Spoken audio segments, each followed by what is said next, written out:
Ave Maria, Gratia Plena.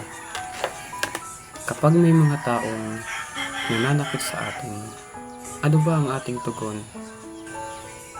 Mas marapat ba na tayo ay gumanti? O mas mabuti na tayo ay gumawa ng mabuti sa mga taong gumagawa sa atin ng masama?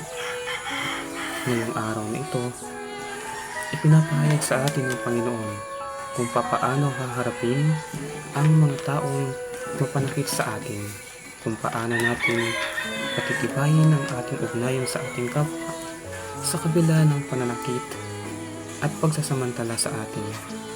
Kapag may mga taong nananakit sa atin, ano ba ang madalas nating nagiging tugon? Ito ba ay para sa ikabubuti natin? O tayo ba ay gumaganti para masabi na tayo ang mas magaling? Ang ating Panginoong Hesus ay nagbigay ng halimbawa na sa halip na tayo ay gumanti, gumawa tayo ng mabuti. Ang Panginoong Hesus ay nagpagaling ng mga may sakit sa kabila ng pang-aalipusta sa kanyang kakayahan bilang isang Panginoon. Tayo bilang mga munting sambayan ng Kristiyano, paano tayo magiging halimbawa ni Hesus? Paano tayo magiging kamay ni Hesus? Magiging katulad ng puso ni Hesus na sa kabila ng pang-aalipusta? Paano tayo makatutugon bilang kanyang mapananagutang katiwala? Ikaw na nagbabasa nito, nakikinig at nanonood, ano ang tugon mo kapag may mga taong sinasaktan ka? Kapag may babae o lalaki na iniwan ka, nilayuan ka at hindi ka pinahalagahan bilang tao, ano yung iyong magiging tugon? Gaganti ka ba?